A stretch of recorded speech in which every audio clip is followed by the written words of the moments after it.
Hey there, guys! Welcome to another episode of Flying Chariots The Rise. I am your host, Daniel, and tonight I'm with Andrew Christy from the podcast SasqWatchers. Andrew is fascinated by the paranormal and mysterious. And like many others, Andrew grew up with the TV show X-Files. The mysterious atmosphere and fascinating topics have never let go of him ever since. These science fiction scenarios gave him a fear of being abducted by aliens, an idea that both intrigued and frightened him at the same time. Years later, Andrew himself had an intense UFO sighting that still puzzles him to this day. His passion and enthusiasm for the unexplainable has led him to launch his own podcast called SasqWatchers. In his project, amongst other things, he wants to talk to like-minded people whose lives are also shaped by mysterious events. And guys, right after listening to this episode, follow the links in the description and subscribe to SasqWatchers on Spotify, YouTube, Apple Podcast, Spreaker, or iHeart. And while you're at it, why don't you take a look at the SasqWatchers Paranormal Podcast Facebook group. But don't forget to show some love on here too, guys. If you like what we do, please leave a like, a nice comment, or a subscription.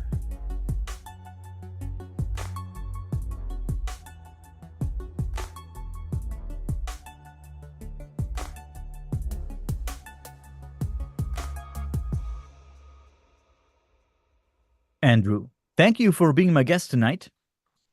I recently came across your podcast and found it very interesting, especially the first episode where you share your story.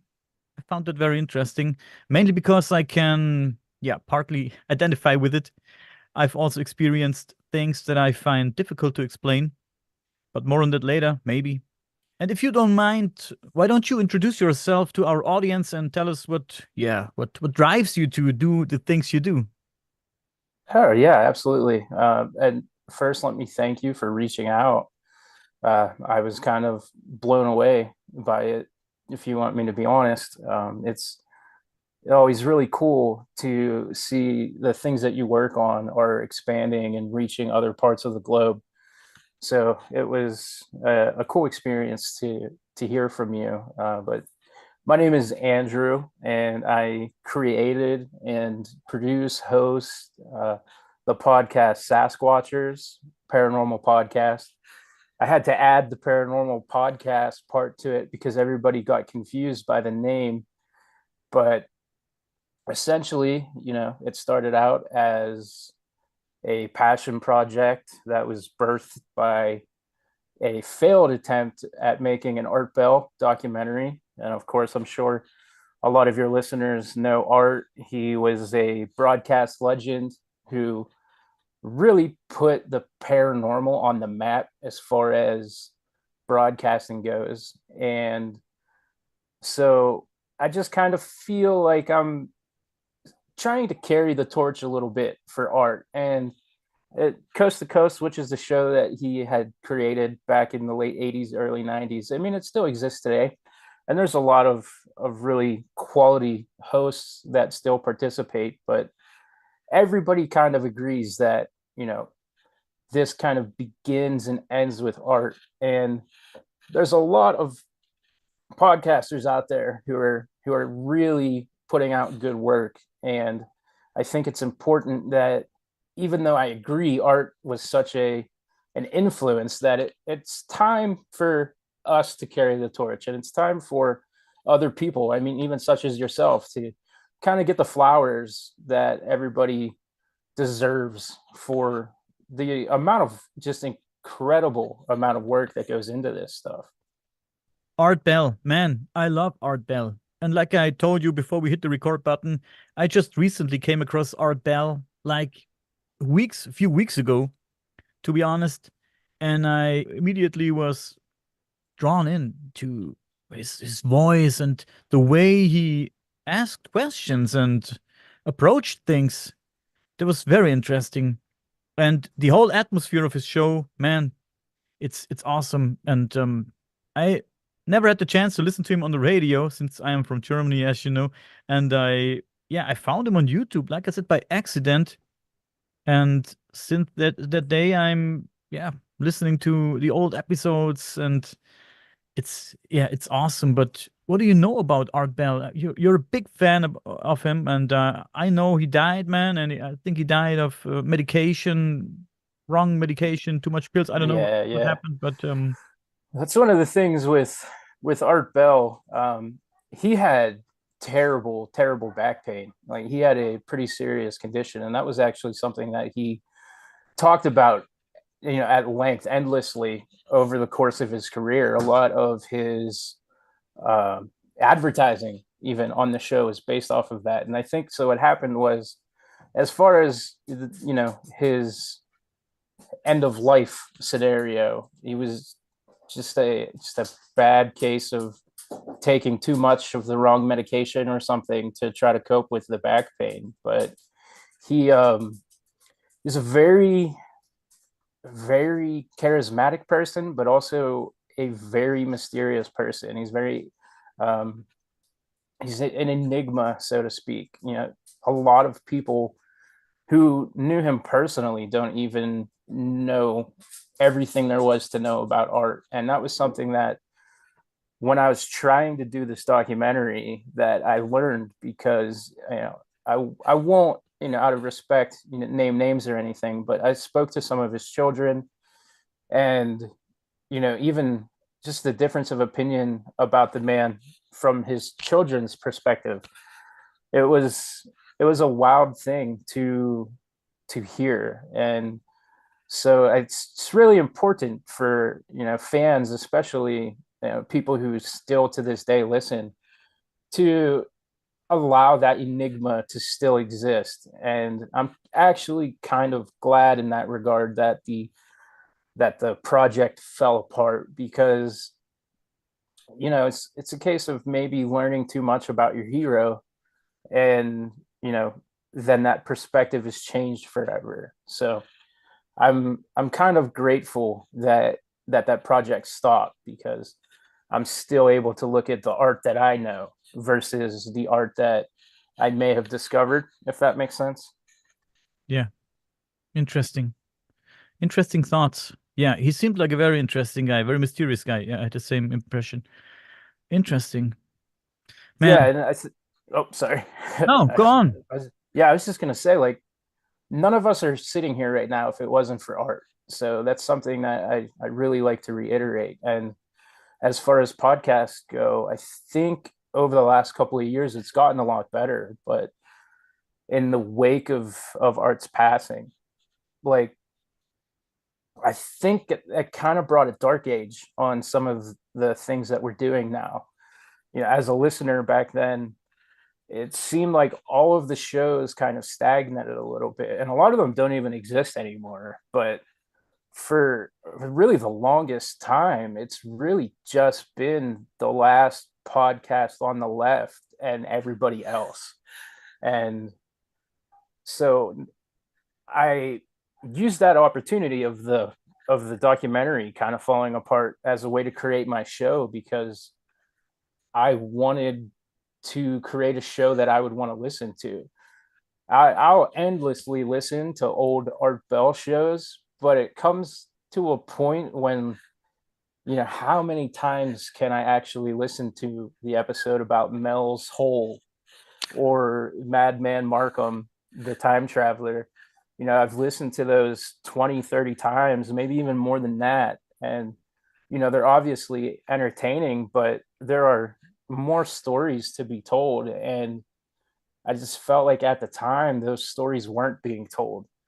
And what's been really interesting for me, and with the work that I'm doing with SasqWatchers, is I've found, and I referred to it earlier as like this freshman class of podcasts that are really putting a lot of work and effort into kind of creating that atmosphere.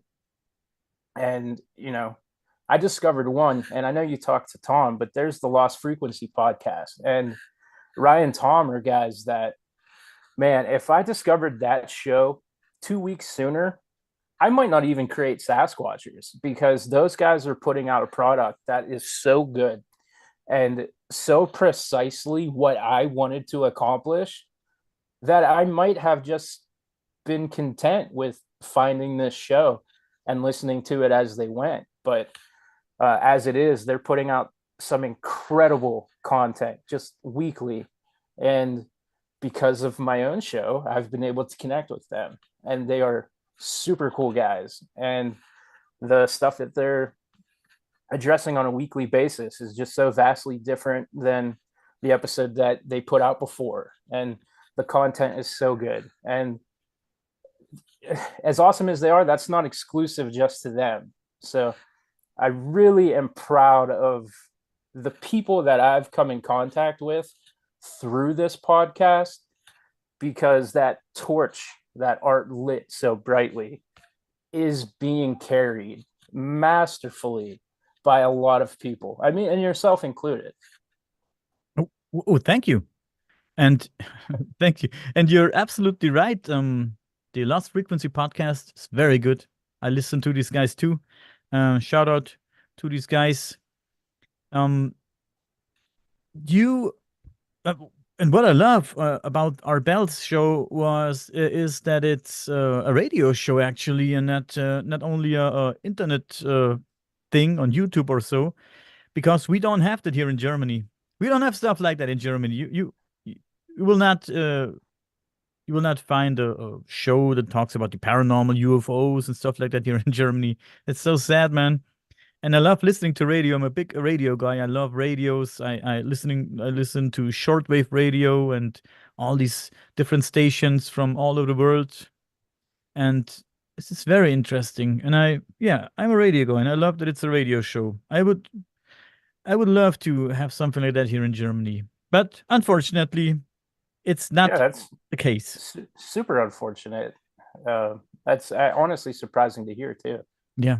No. Germany is different, man. And another thing one can hear if we listen to your first episode, your podcast, is that that's for you. It started out with interesting show that I also watched, X-Files. Man, I love the X-Files, man. I'm born in the 80s. I'm born 1980, to be exact. And yeah, when I was a young boy, I also watched the X-Files, man. But back then, the experience was somewhat different. Back then, to me, it was science fiction, of course. And now we're watching these shows a little bit different. Right. You see a lot of the themes and stuff are kind of unfolding in front of us. And not only that, but as you grow and you learn and you kind of understand that a lot of what they had put on that show was actually based on reality, so to speak. Different case files and things of that nature were examined and dramatized on that show. So it is kind of cool to see it from an adult lens, especially because while I was also born in the 80s, I only spent about a year and a half in the 80s. I was born in the late 80s. And so I was a little bit younger when the X-Files was in its first run.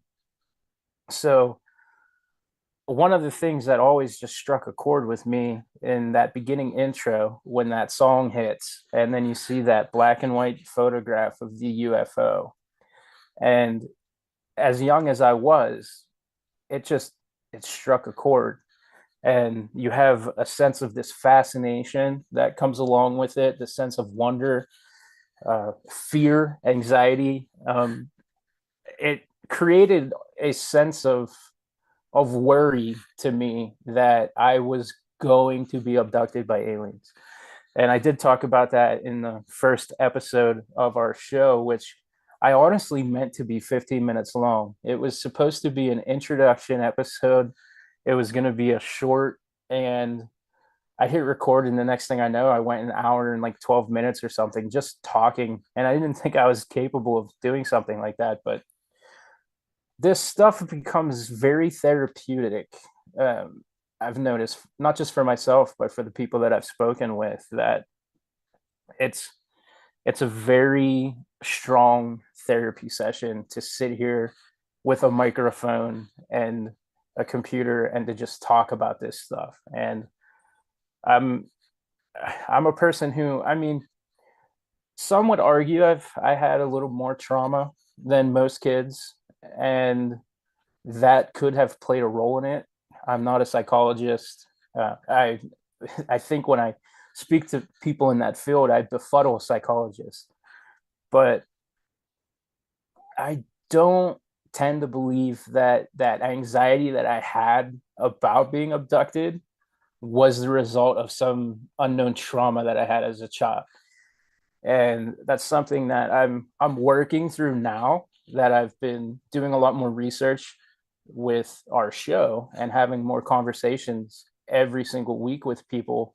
I'm just taking information in at a higher rate than I ever did before, and it's kind of allowed me a new perspective on that. And I mean, I'm not going to say, I was abducted by aliens, but I'm open to the thought of having some regression therapy done. And that's not something that I even considered was a thought in my head, prior to this year. But just everyone that I've spoken with has really told me that the intensity of the anxiety that I had and the frequency, every single night I'm this kid in bed, and I literally at one point had to put a lamp, like a full actual lamp, up above my head and turn it on at night just so that I could sleep. And it's not like it wasn't this fear of the dark or fear of the unknown.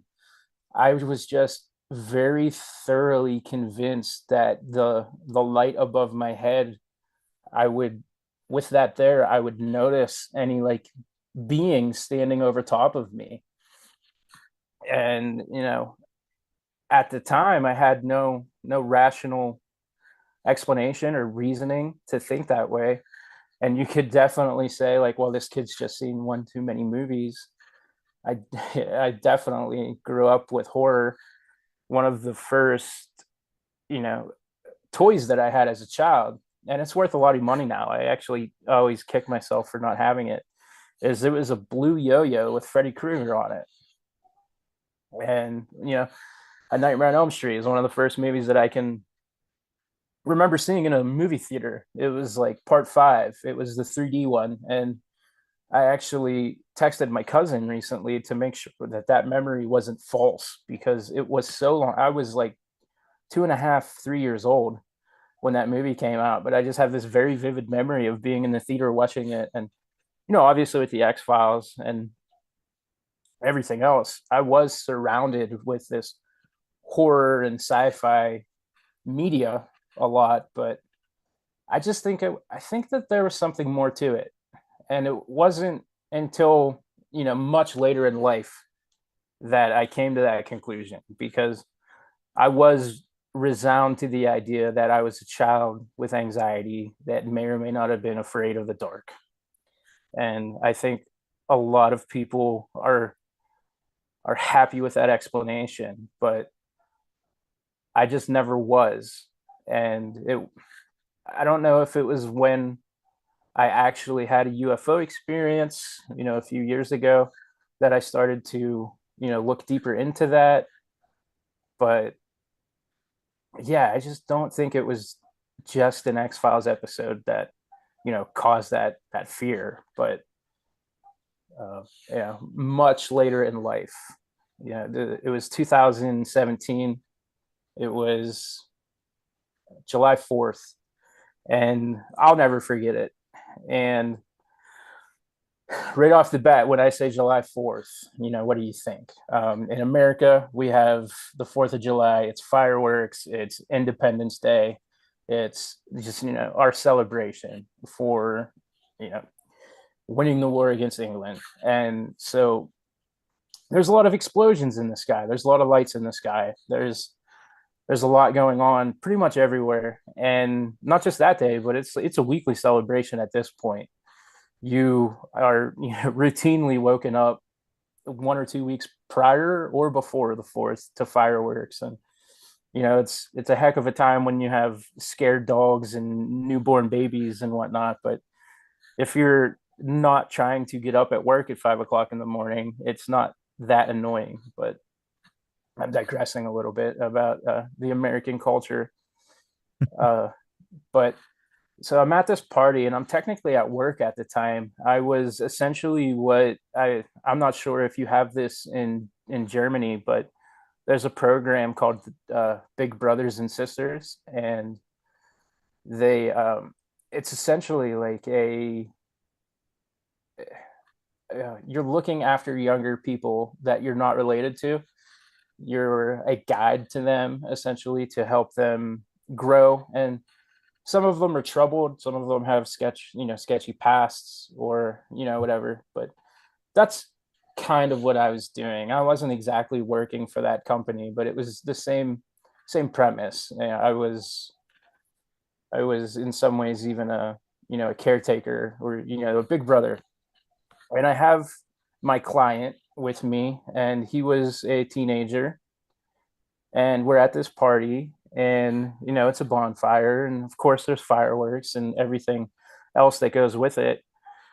And it gets a little late, and it's time to take him back. And this was in the town that he lived in, which is actually where I live now. And we're walking down the street, and I see this light, and I've come to identify it as basically what's called an orb UFO, where there's a round ball of light, and it just very slowly and casually almost just kind of starts floating up into the sky. And it's floating, and it comes up over the tree line, and I catch it, and I'm like, oh dude, somebody's setting off fireworks. Let's stand here and check this out. Based on that description, there's a firework called a Chinese lantern that kind of does something similar to that. It real slowly kind of goes up like that, and then eventually it pops, and the circumstance behind the firework occurs. But this didn't happen. And I would say the size of it was significantly bigger than anything like that as well. So it just kind of floats in the sky, and I was befuddled. I was so confused by it, and we're just both standing there staring at it, and we're trying to figure out when is the boom? When is this going to explode? And it just never does. And we're just watching, and we're watching. And at this point, I'm starting to think in the back of my mind, well, I don't know, maybe that's not what it was. Maybe it's somebody's playing with a drone or something. And pretty much no sooner than I have that thought, it, I guess, breaks away into three separate orbs of light. And so there's the center light, and then there's one on either side of it. And so now there's three of these orbs of light. And things just got a little more interesting, because now this is clearly not a firework. And then they start to move. And I think in that first episode of SasqWatchers, when I described this, I referred to it as ballet, because they started to almost dance like around with each other. And eventually they're doing what I would say is a figure eight pattern, but it doesn't stick to that. I think some skeptics would say that this could have been some kind of light show, and that it was on this figure eight. And everybody's entitled to their opinion. And I just had a skeptic on our show last week, and he was a fantastic guy. I really enjoyed talking to him. But it's so easy to say something like that, having not been there to see it. To not witness something firsthand gives you that ability to write it off. And I can say with certainty this was not a light show, and these were not drones. And I can get into that further in a second because that's actually part of the story. But these lights are just going and going. And at that point, my mouth just kind of slowly is agape. And I'm not sitting there like aliens, aliens, aliens. Not like, I don't think I ever was, but I started to understand that I was witnessing something special, something very cool and unique. And I was grateful that I got to see it. And I know a lot of people react differently. And I know that child that I used to be, who was terrified of being abducted by aliens, would have been terrified. My children probably would be terrified to see that, but I wasn't. And I talked about this last night with my co-host, and it just filled me with not just a sense of wonder, but encouragement, excitement. It was a happiness that, you really only feel a couple of times in your life. I said, when I married my wife, I had that sense of happiness, just like this warm sensation completely within. The birth of my children, like the happiness that you don't understand until it's happening right in front of you, that this life you created is there in front of you and you have tears running down your eyes because of it. That same feeling occurred while I'm watching these lights. And that's an emotional resonance that doesn't happen from a light show. That doesn't happen from misidentifying a drone. And so this teenager that I'm looking after at the time, he's the opposite of that. He's kind of sketched. He's worried. I wouldn't say he was frightened or scared, but he was put off by it. He was not having the same experience that I was having. So while we maintained, contact with it, and I didn't look away from this ever, we continued to walk. We walked a couple of more blocks. We got to his house. He had a roommate. I had a coworker. And we get there, and all this time, these lights are still just cascading across the sky. By this time, it's less articulate. It's no longer that figure eight, and they're just kind of zooming around, doing whatever. And I have this, old generation crappy phone at the time. So we get back to my workplace, and I run inside, and my coworker's sitting there, and the other client sitting there, and I'm like, "What kind of phone do you have? And can I have it right now? Because there's something happening outside. Like, I got to show you this. Can we please use a better phone than mine to get a picture of this or a video?" And she looks at him, the other client, and she says, "It's back." So they were out. They had an outing, and she was, she took him to some store or something. And on the way back, they encountered it. And, while they were driving, they saw it flying over the opposite end of this tree line where we were now seeing it.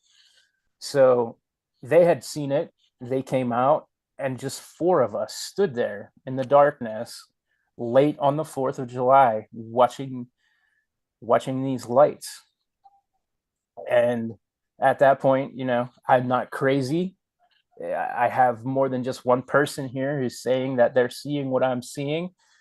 But four of us are just watching them, and 20 more minutes go by, and finally the lights they stop being so erratic, and they come back together, and they form one orb again.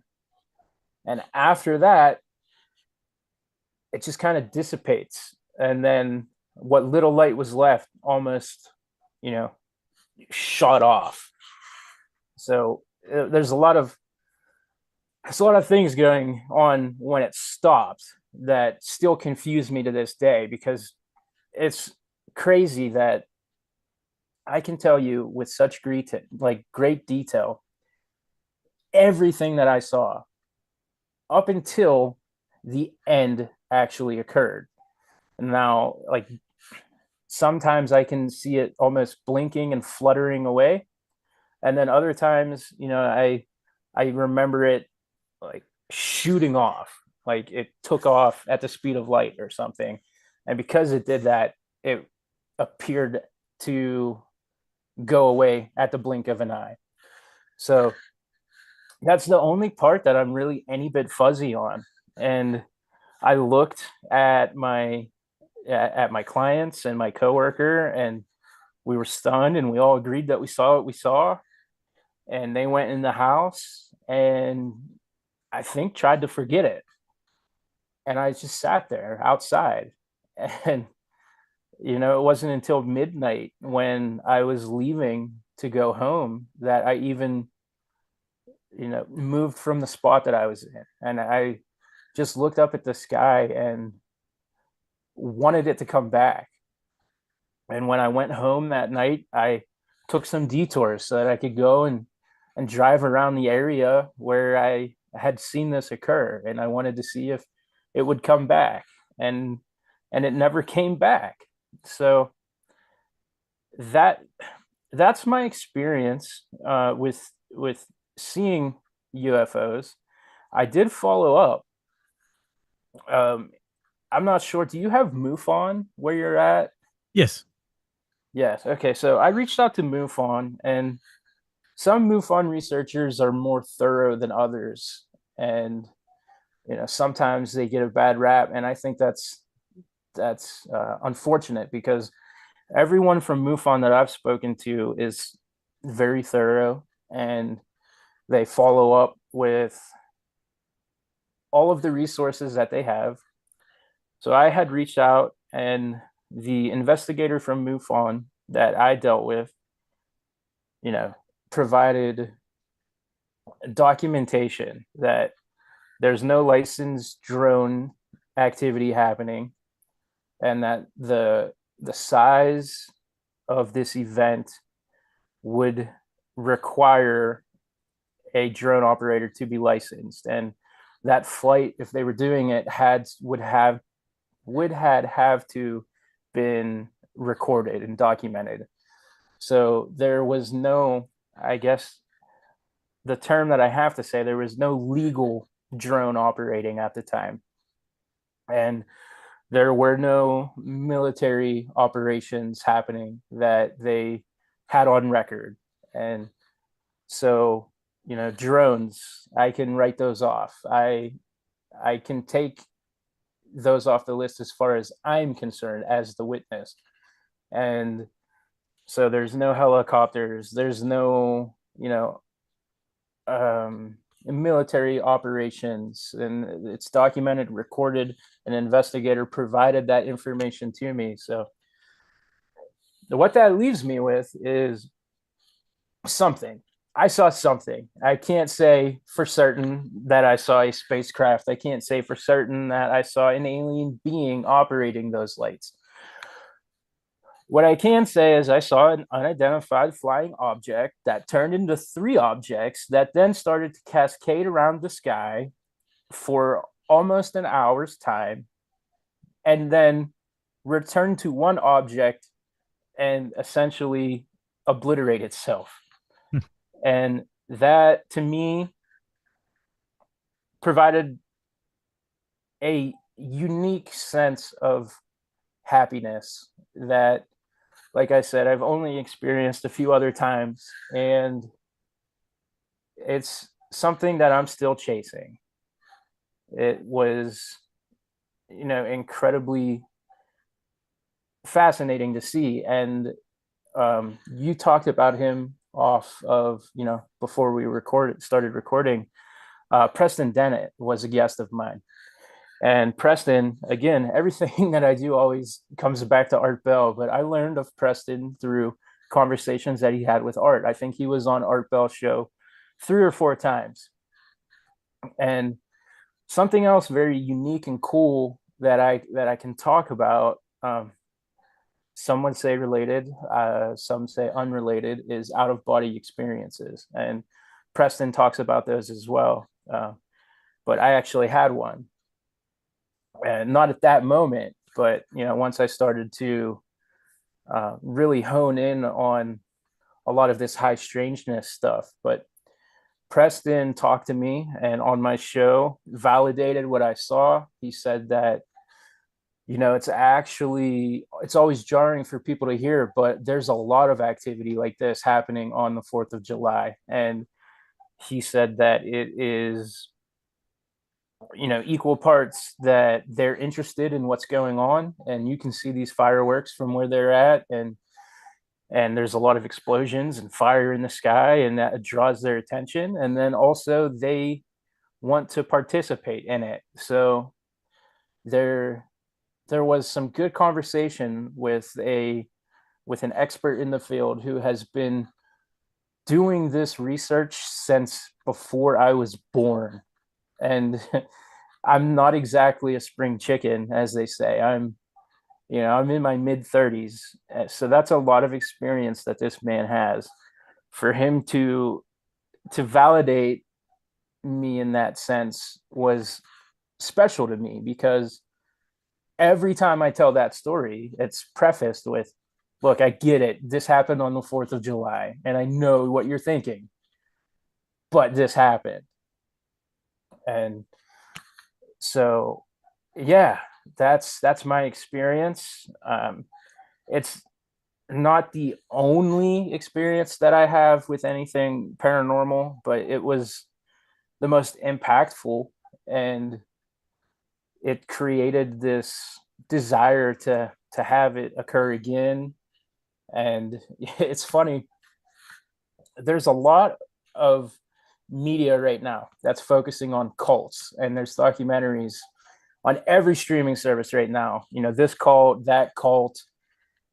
And all of these cults offer these people this idea that something is going to come from the stars, be it, a god or aliens or just some celestial being, is usually used with a lot of these cults to attract people and gain followers. And these followers of these cults are looking for that sense of joy that I legitimately got to occur. So even by proxy of this situation, I find myself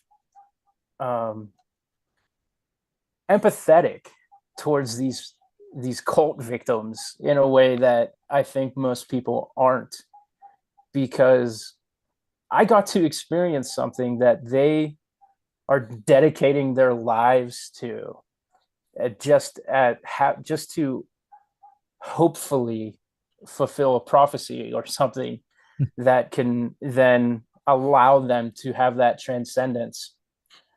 And the reason I bring that up is literally just because right now that's a really big thing.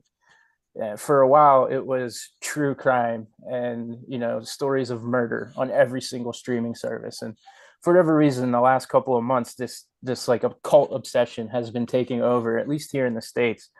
And so it was a topic of discussion, and I kind of realized that they are chasing that experience that I was lucky enough to have. Man, first of all, it's an amazing story of a cool sighting, and I never knew that Preston was on Art Bell's show. Man, I love Preston now even more. We both Yeah. like Preston a lot, and we like Preston's work a lot. And now I love him even more. Preston, shout out. Awesome. Yeah, we talked about orbs, and why I love your story so much is I actually know about two guys here in Germany that told me the exact same thing that you told me right here.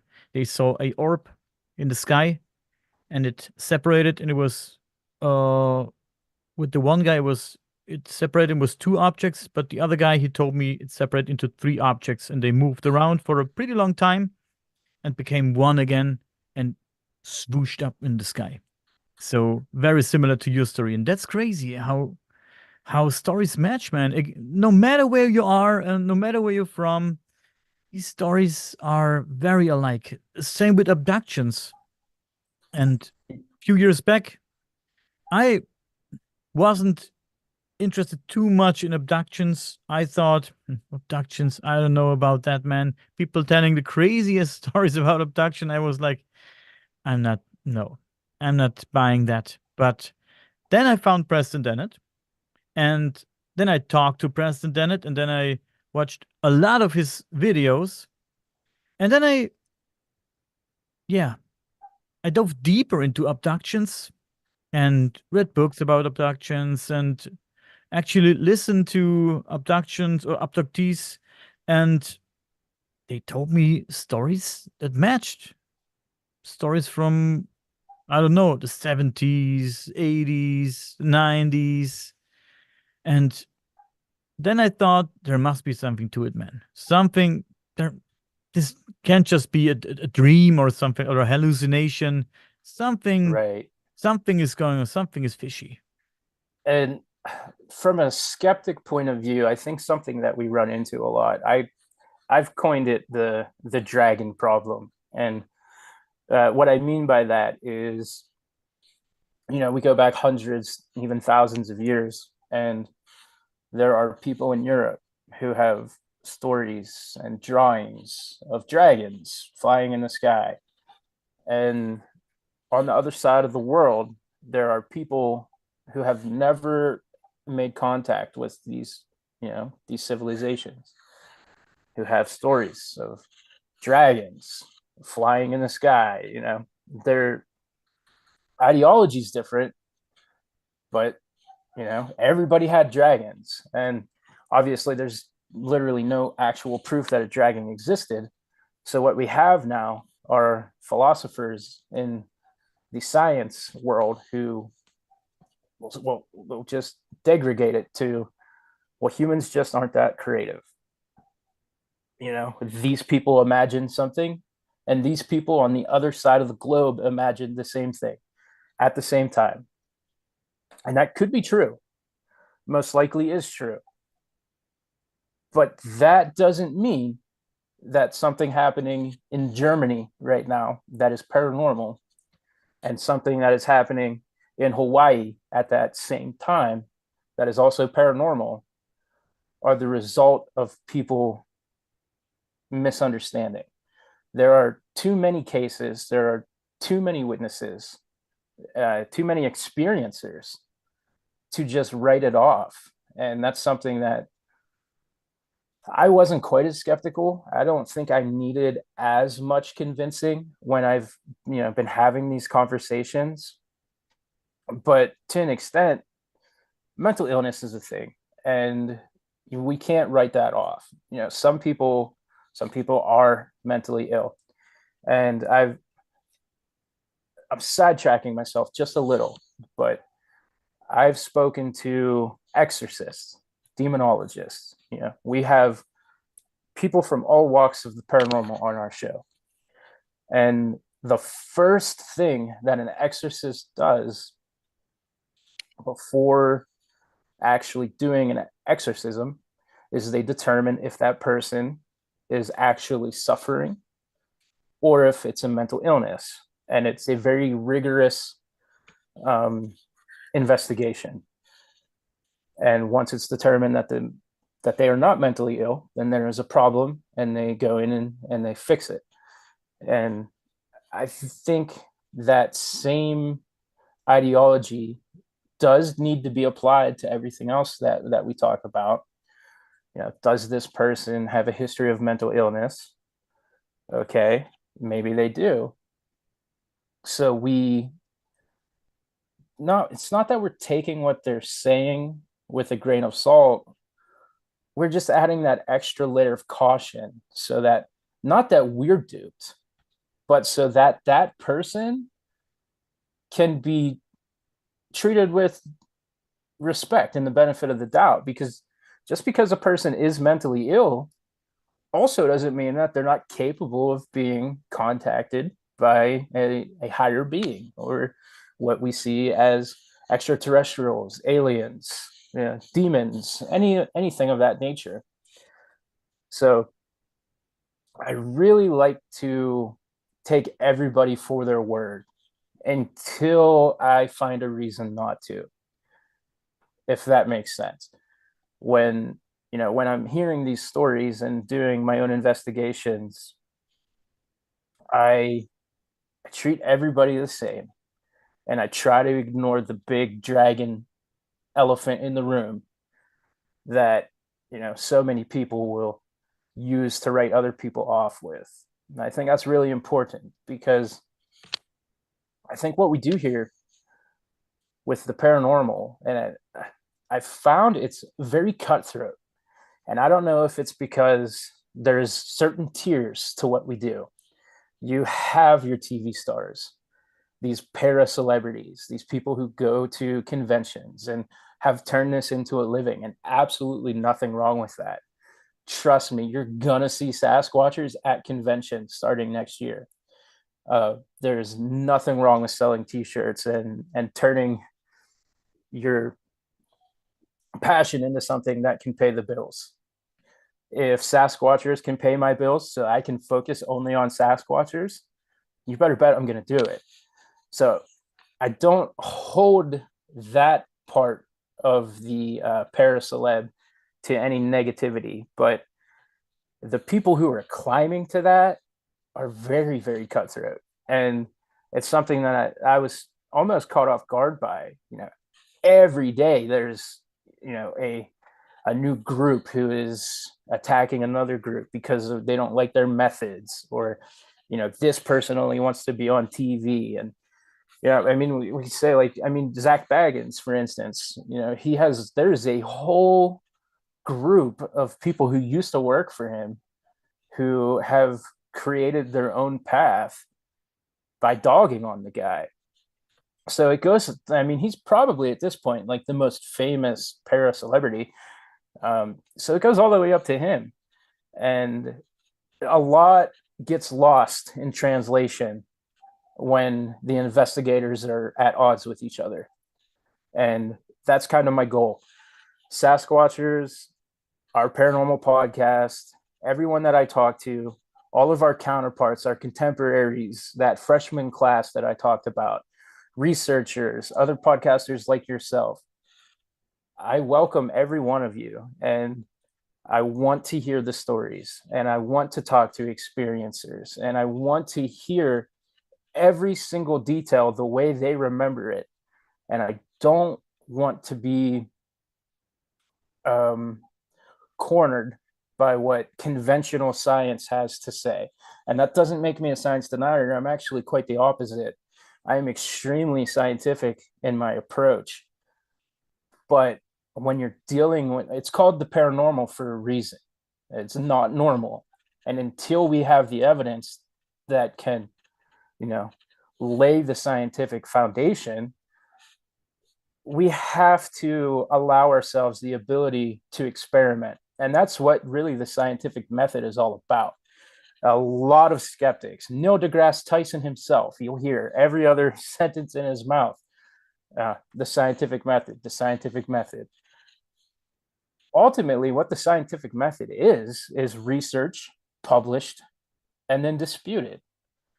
So it's important for the research that we do to be allowed to occur and not written off as woo-woo, which is a term that I've learned recently with that's with my investigations and my conversations. Is I heard one person use it, and then now it's everywhere. It's showing up in Facebook groups, and so, like, I think it's okay to investigate the woo-woo, so to speak. Of course, it's okay to investigate the woo-woo, but yeah, I'm the same. I love to hear these stories. People contact me, tell me your stories. I would love to hear your stories, no matter how crazy they sound. Not too long ago, my podcast colleague Dustin and I, we had somebody on, claims to be, reptilian, has a reptilian mind, and the reptilian race are his brothers. I don't know.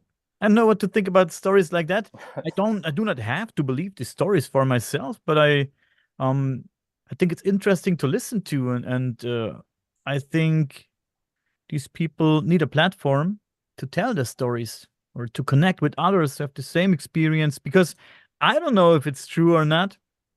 Maybe Yeah, yeah, I'm making fun of this guy, but maybe he's right. I don't know. Everything is yeah, possible in this world. Everything is possible. Since you mentioned exorcism and demons, not too long ago, I talked to this very interesting guy, and you should get him on your show.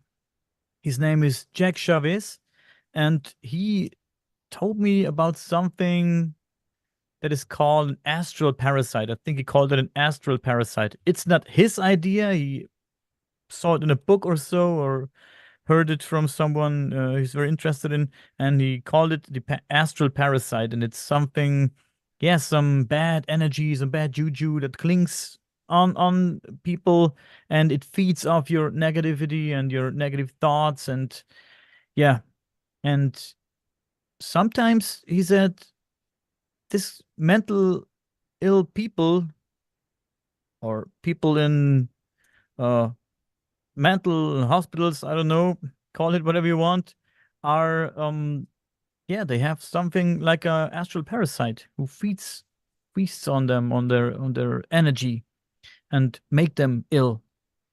I don't know, it sounds crazy, man, but why not? Could be possible. Like I said, everything is possible. yeah, yeah, absolutely. And that I can't remember what number of the episode was, but we had a psychic on our show, and her name was Dr. Rita Luis, and she talked about that very thing.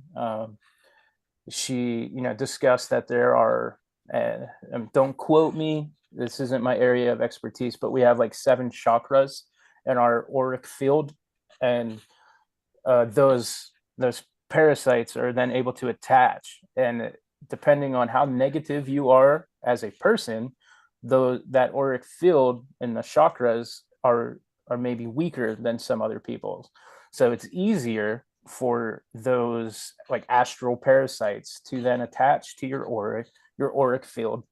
And the worse are like the worse off you are mentally, the weaker those fields are, and the easier it is for them to get through the 7 layers, and it's no longer an infestation, but it becomes a full-on possession by that entity. So Mm. that's something that I've even heard speaking to my own guests. And I mean, it's cool to learn these things and to hear these ideologies, and you're never gonna 100% agree with what you're hearing, and specifically with that reptilian person, it could be, even unless it's a 100% fabricated hoax for entertainment, it could be completely uh just happening to them, and mentally it's happening to them.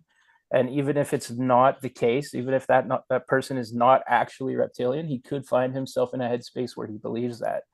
So even if it's not true, it's still true to him.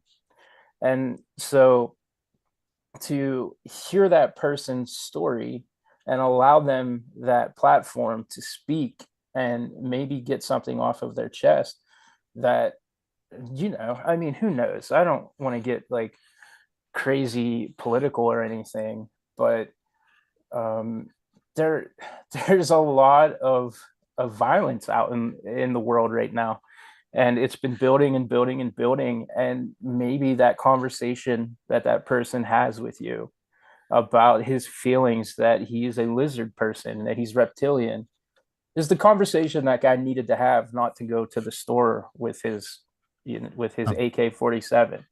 gotcha. So I really think that what we're doing, even if we fall into that realm of unbelievability, it's still helpful to some people.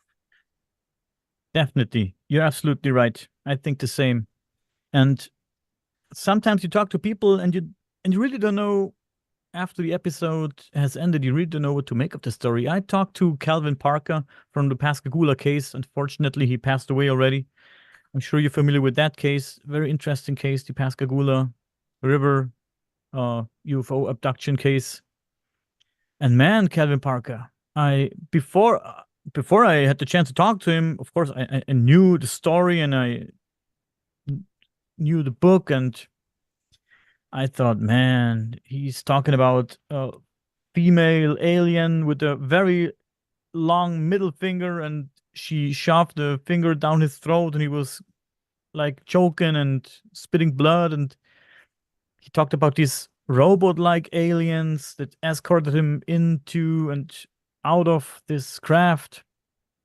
And when you hear the story for the first time and you just find it on the internet for the first time, you think, man, the guy's a nutcase. But then I talked to him in person or on Zoom, and he told me his story, and he was the most humble and honest guy in the world. And he looked at me and told his story. And back then, he already had cancer and he had chemotherapy, and his tongue was swollen. So I was very thankful that he took the time to talk to me for an hour, because it was very hard for him to talk. But he told me his story, and I thought, this man is at the end of his life.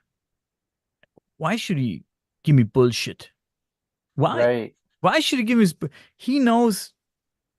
Probably he knew back then. He probably knew he's dying. And yeah, why? I always say, when you're on your deathbed, but I think most of us would tell the truth on the deathbed, because you never know what's next.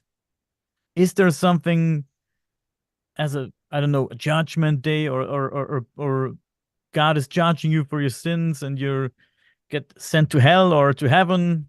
I don't know, based on how honest you were and what you did. I think not many people would lie on the deathbed. Yeah, no, and of course there's the deathbed confession, literally the term that's literally based on that idea. And on the opposite side of that, we will take those deathbed confessions for facts just because it came from somebody who said it while they were dying. Hoaxers, and for instance, people take credit for something because they're dying, and we take that as fact, and that happens a lot with what we do. And that's one thing that I've really been curious about, is the deathbed confession, with what we do. How much of that can be really taken at heart, at face value, or taken to heart? It, I could that then be the hoax, and it's like the ultimate hoax because you're on your way out and there's not going to be any way to refute it, so to speak.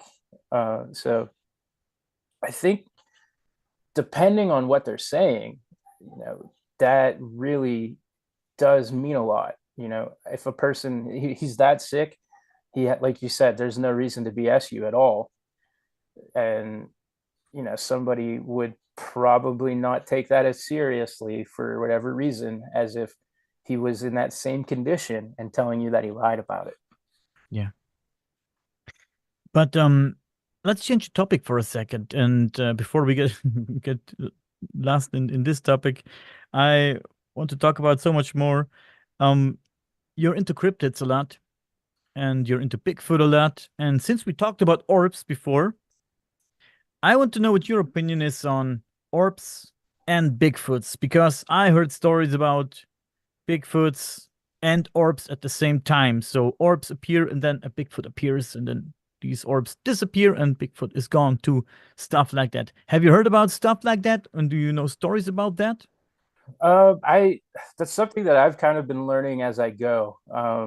With SasqWatchers, I've gotten to a point now where every week I'm having a Sasquatch expert. And the funny thing about Sasquatch experts is they kind of all differ in opinion from each other, at least in the regard. You have the flesh and blooders who are out purely scientifically trying to prove that you have a gigantopithecus, versus the woo-woos. who are out, and now there's portals involved or orbs, and why is there a footprint, and then it leads to nothing.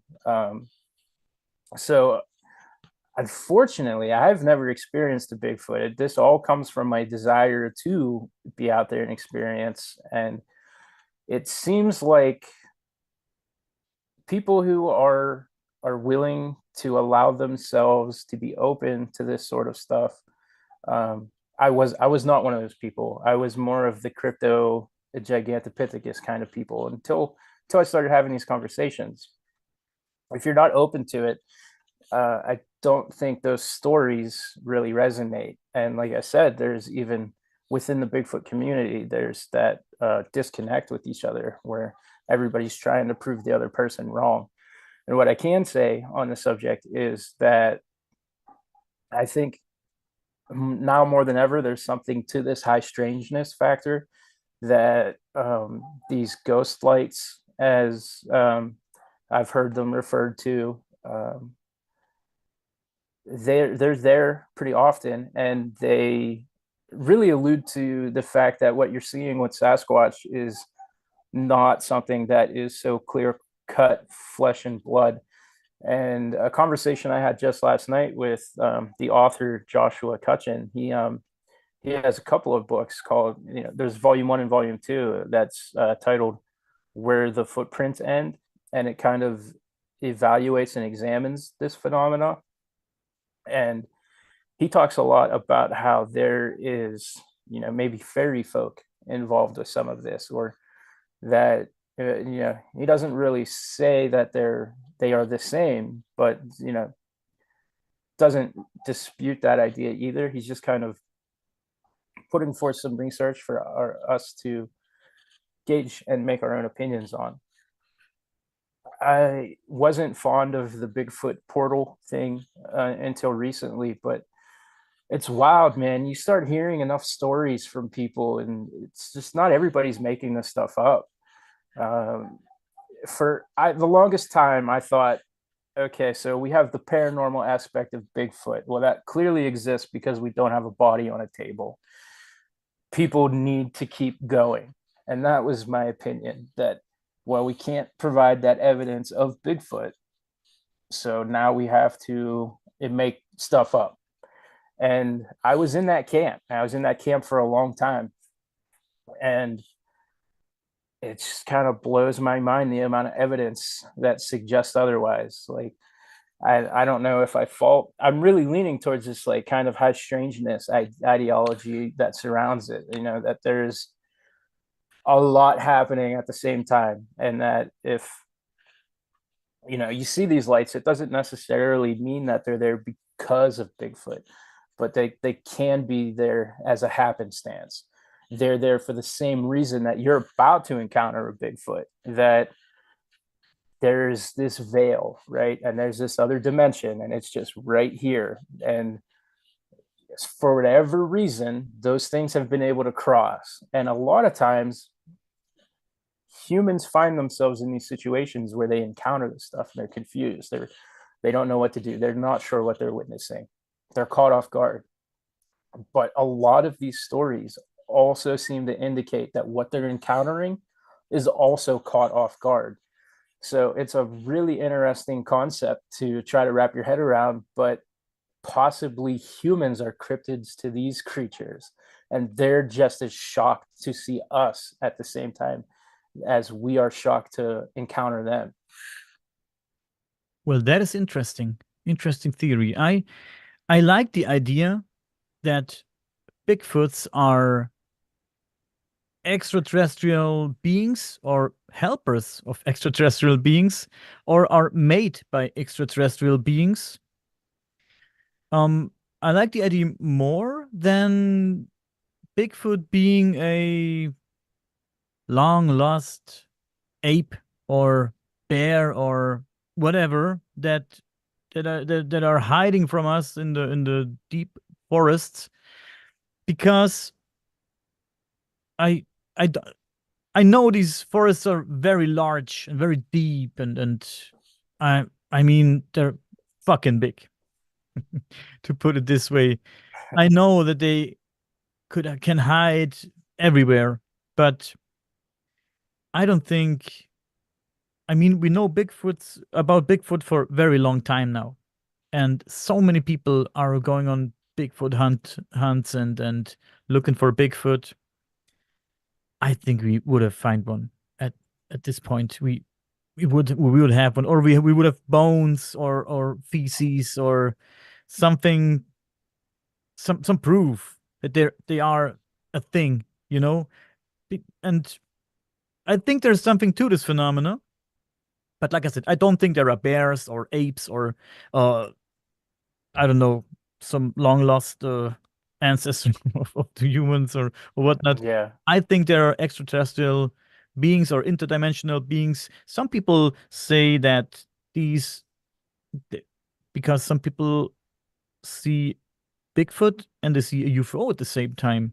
Maybe they are, the theory is there that Bigfoots are doing the dirty work for the aliens, snatching, I don't know, animals or even humans. Missing 411 man. People say, hey, Bigfoot has something to do with it. I don't know. I like the idea more than, like I said, Bigfoot being a bear or so. Yeah, but then also what you can do is you can look at kind of the Native American approach of Sasquatch, and they they did not um they did not present Sasquatch as this flesh and blood gorilla like creature either. They had um more spiritual nuances to it as well. And so, I mean, extraterrestrial or some type of forest spirit, whatever these things are, I'm now in that camp, like now more than ever. All of the evidence seems to suggest that it is something. It's something on that side of that fence. You know, you're right. There absolutely, by now there should be a body. There's a lot of forest in North America, but we're pretty deforested. There's That's almost a problem here with how much deforestation has occurred. We're very, very uh, away from that. So can they migrate? That's possible, but everything else migrates too. And have I ever encountered a bear corpse in the woods? I've never seen one, but that doesn't a lack of evidence isn't evidence, so to speak.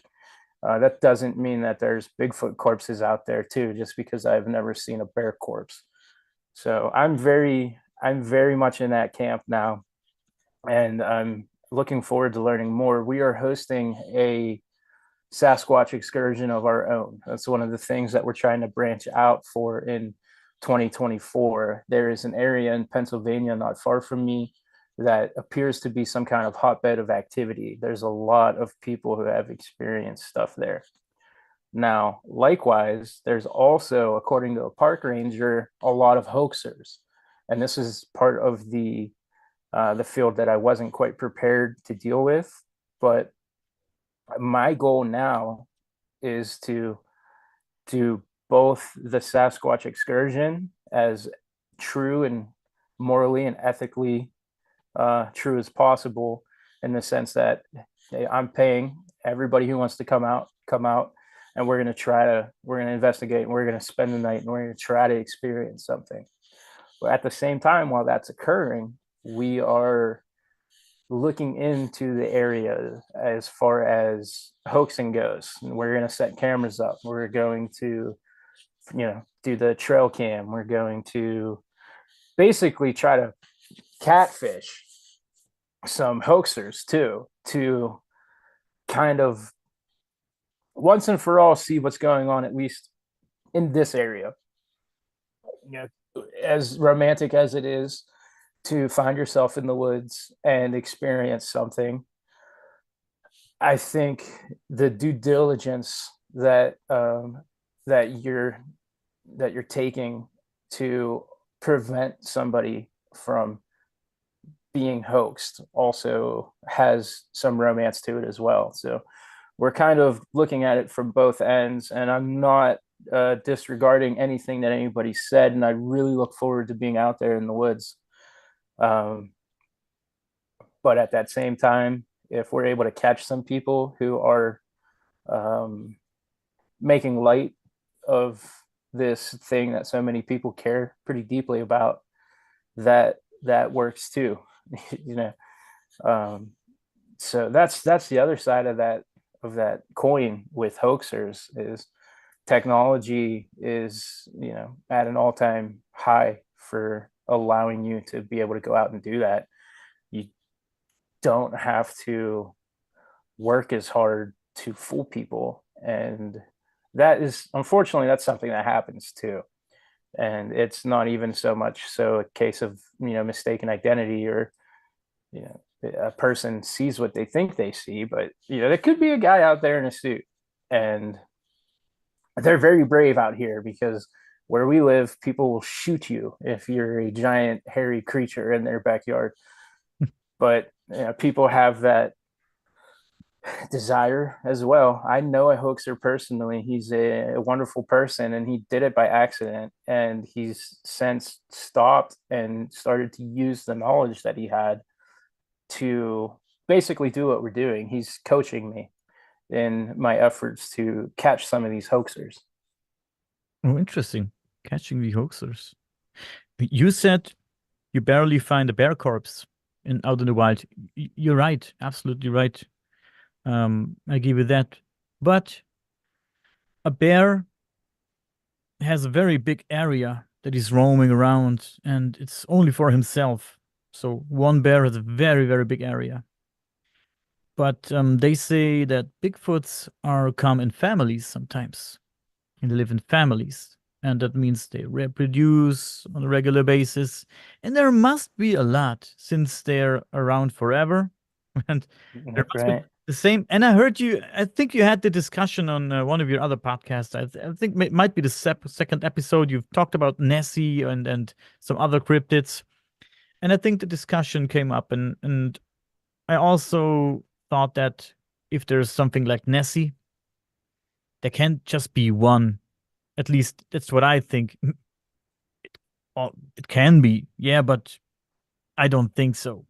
I don't think that there is such an animal as Nessie, maybe a prehistoric dinosaur or animal around for a few hundred years. I mean, we have reports of Nessie from whatnot, like 1600, 1700, something like that, or it might be even earlier. I'm not sure, but yeah, very early reports of Nessie, and I think there should be a lot. I mean, and I'm talking about immense amount of these animals. Yeah. Around. I mean, you're not wrong. Some of the things that we've looked at, and again, I'm not out there in the lock doing boots on the ground research, but some of the things that we kind of discussed on that episode that I think are plausible are underwater channels, so that there is actually the ability to swim from one lake to the other, through this underground channel of water. And those are things that we know exist. I mean, I can't sit here and say that there's actually certainly one in Loch Ness. I'm not a scientist in that area of the world right now, but it adds at least some plausibility to the idea. When we think of the lifespan of these supposed creatures, I look to goblin sharks or sea turtles. These are creatures that appear to live extremely long lifespans, into the hundreds of years. So it's not uncommon for an aquatic creature to have a lifespan that far supersedes what we have in the 70 to 100 years that we're lucky enough to live on the earth. So when you look at other creatures, and allow yourself the ability to apply that to this idea of a Nessie, I think some of those things become easier to accept. Now, likewise, we were talking about Bigfoot, and right now, Bigfoot in the field, there's cloaking. That's something that a lot of people have been bringing up. And then you're So now you have Bigfoot. There's no evidence that, this creature actually is a physical being. You have like this cryptid already. So now, and we're going to add cloaking to it now. So you have this very hard to believe, incredulous creature, and now it's cloaking. So some people are, they throw their hands up and they're done with it. But if you look at the animal kingdom, we have chameleons cloak, we have octopus, expert cloakers. So it is something that the organisms that are living and scientifically proven on this earth are capable of doing. So through that lens, I think when you apply it to cryptids, such as, like a Nessie type figure, it should at least check some boxes to, I don't know, allow yourself to open up at least to the possibility, so to speak. Gotcha. You're right. And Bigfoot also could maybe live underground in tunnels or caves. I don't know, cave systems, hiding the entrances. I don't know. I'm open for the idea. And I'm also open for the idea with Nessie that she just told me about. It's very interesting. You're right. You should always keep an open mind to all these things. But I think if there's such a thing as Bigfoot, and let's say they live in the woods or underground or wherever, in underground systems, tunnels, I don't know. I think they might be pretty intelligent, different from Nessie. If Nessie is a dinosaur that survived somehow, probably has the brain of a walnut, and Yeah. hiding for so long and fooling us for so long, for probably hundreds of years, fooling us. I'm not sure about that, man. Right. Yeah. For me, the lake monster thing until recently was the hardest to digest. And just looking at Loch Ness when so little evidence exists. But over here in America, we have actually quite a bit. Pretty much every Great Lake has their own their version of that, which I just discovered when we were doing our show. But earlier we talked about some of the high strangeness that is occurring, and if Bigfoot or these ghost lights or even a dog man or whatever we're experiencing can then be interdimensional and somehow cross that veil, why couldn't we then also apply that theory to what these lake monsters are? And they're there, people see them, but they're not living there, so to speak, and they don't have to be this creature that's lived for 6,000 years on Earth undetected. And they're there, they're briefly, they've crossed that veil, and they've returned, just like what we discussed with Bigfoot earlier. So I think it's important when you're dealing with some of these paranormal things to apply those I apply the ideologies to everyone. It's got to be a blanket or an umbrella, so to speak. If I'm willing to sit here and accept that Bigfoot is an interdimensional being, and then I should be willing to accept that the Loch Ness monster is also an interdimensional being. You're right. And with all the skepticism I have for some cryptids, not all, some cryptids, we always have to keep in mind that people allegedly saw them. There are many reports of people that said, I saw this fucking thing. Right. Do you know the surgeon photo? The real famous photo of Nessie that's coming up out of the water. It was deemed a hoax. And if you look at it, I agree that it's hoaxed. Mm-hmm.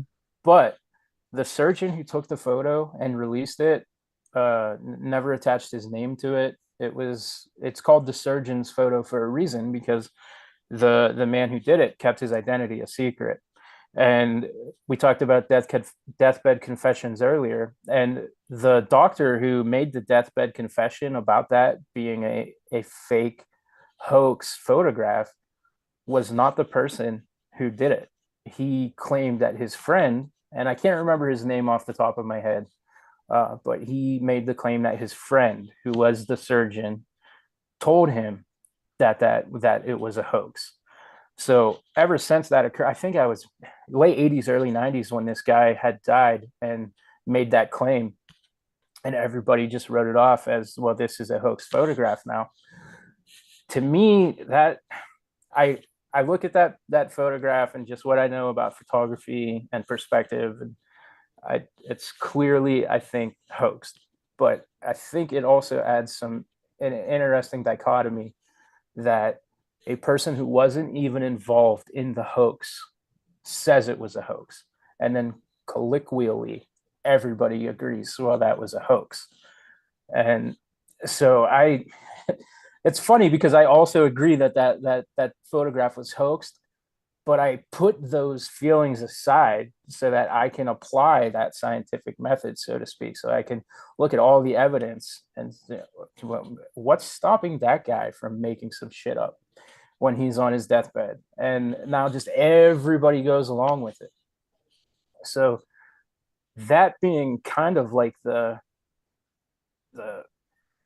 big tent pole, so to speak, of early Nessie evidence being written off, I think allowed a lot of people to then write everything else off, which isn't the way to go about it. And, you know, if it was an eel, if it never existed, if it's an interdimensional being, until there's evidence to say one way or the other, I have to remain open to the idea. If I'm in the court of law, the burden of proof isn't on the defendant; it's on it's on the prosecution. So when I apply that to the paranormal, I feel like a skeptic should be just as burdened with proof as the claimee, so to speak. Yeah. I don't think that Nessie, if there's such a thing as Nessie, is an interdimensional being. I think, yeah, interdimensional beings, they might have an agenda, doing something, have a reason to cross dimensions and not just to swim in the fucking lake and stick its head out, but I think it would have an agenda and do something. So yeah, I don't know, but that's just my thoughts on it. I could get real crazy here, and we could talk about time. Okay, so with time, you have a lot of theories behind what time actually is, and you get into like, is time travel possible and that sort of thing. You kind of look at time is happening at the same time. So the past, present, and future are all occurring on the same plane, right? So is it possible that here we are in this center plane being the present, and then the past is down here, the future's here, and we're just colliding? And so what we're seeing actually, what we're considering interdimensional beings could actually just be resonant from, the past. Is Nessie maybe just an actual dinosaur that for that brief moment in time was able to cross the planes of time, and by pure sheer accident there was some crazy barrier in between our planes of existence that just kind of disappeared for a second?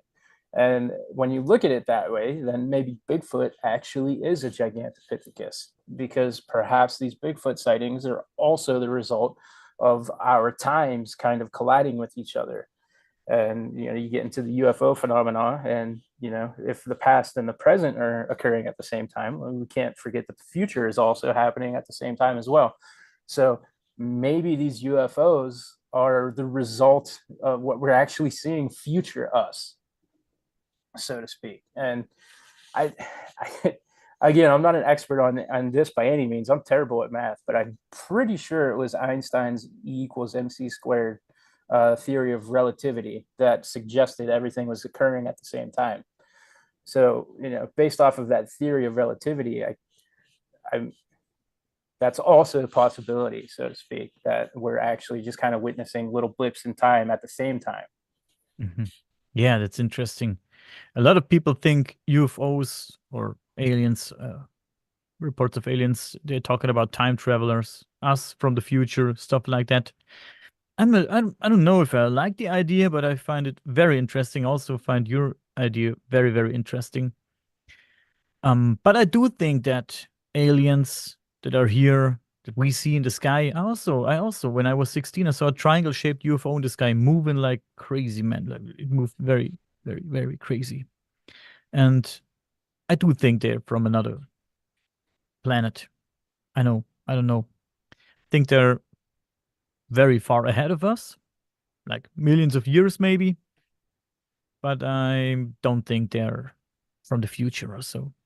Could be, but I don't think so.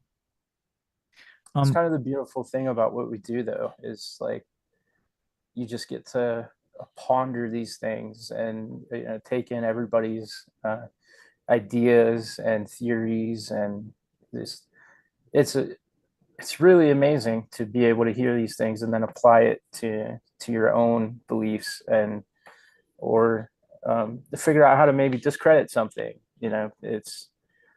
It's super cool. Like I don't know one way or the other about anything that we've talked about, but it's sure fun to theorize about it.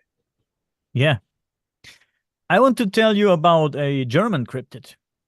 And I think it's also famous in French in France. Um, it's the Tatzelworm. Have you heard of it? um I'm not 100%. There may have been an episode of Expedition Unknown about this. Is this kind of like what we see in the film Tremors, essentially, with like an underground? It's a little bit, yeah. I will show you a picture, and we will describe this creature for the audio only audience. Let me share the screen right now. Yeah, you should uh, you should see it now, right? Oh, there it is. Okay, yeah, that's completely different than what I was. That's a picture Uh, of the Tatzelworm, um, a cryptid. Yeah, might have existed, maybe, maybe not. I'm not sure. This it's not a painting. It's more a drawing. Is made by Johann Scheuchzer in 1723, and it shows a man that is afraid, very afraid, of a creature standing in front of him that has the head of a cat. I would say a cat, the head of a cat, a long neck, a very long neck, and claws like a eagle, elongated upper body, and the legs. I would say the legs of it looks like chicken legs or something like that, or bird legs, and the tail of maybe a rat or so. And this is the Tatzelworm. They say they live in underground. I think they live underground or between rocks and stuff like that. Some reports say they were pretty small. Some say they were big. And you could say it almost looks like a dragon. It almost looks like a dragon. There, I have another picture. It's a little bit smaller, but maybe I can. okay, that looks far more. The Yeah, one on the left there looks far more cat-like. yeah. It looks like a cat. Guys who only can listen, sorry about that, guys, but it's important to show this picture uh, to my guest. Yeah, it looks like the upper body of a cat, and it has an elongated uh, uh, body, almost like a snake. And it attacks a pig, tries to kill a pig, and maybe eat it. I don't know. On the picture on the other side, the creature has the head of a snake, and the tongue of a snake, also a long neck, and again these chicken-like or bird-like arms and claws, and also the body of maybe like something like a snake or a. All in all, it Yeah. looks a little bit dragon-like. You could also say maybe it was some kind of a dragon. Some people say they had venomous fangs. Some people, yeah, like I said, say they're pretty big. Some people said they're small, attack people that wander around, and sometimes kill them, eat them, or yeah, take them with them. Yeah, let me stop the screen share here. Interesting. It's the Yeah, worm. Interesting cryptid. I've never heard of it, and I'm going to add that to my list of things to look up for today. I just heard about some dogmen activity that's literally happening in the county that I live in, and it's the first I've heard about it. So I'm creating this. I don't know. It's a little journal of things that I want to take a look at for maybe some upcoming shows. I don't want to say I'm obligated, but I joined a network and they like live shows. So in addition to the 2 shows that I do weekly, I'm adding a monthly live episode. This month we did a Mothman episode on the anniversary of the Silver Bridge collapse, and some people might find that morbid, but for whatever reason, I like to find anniversaries or dates, special dates to like coincide with what we do. So on December 15th, we did that. And I just by happenstance was able to get, not just an expert, but, an experiencer from that time period on the show. So some of the things that I'm learning about, especially this, may end up actually being episodes that we do on our live broadcast. And that's a very interesting looking creature. And I'm actually kind of shocked that I've never heard of it, because some of the more, I mean, not to say that one is outlandish, but some of the more outlandish things are kind of where I fell on. That was my wheelhouse for a really long time, was like the super weird stuff. Yeah, I will provide you with a few informations about the worm so you can do your research. But Andrew, unfortunately, we're running out of time. It was a very interesting talk that we had together, and I hope we can do this again.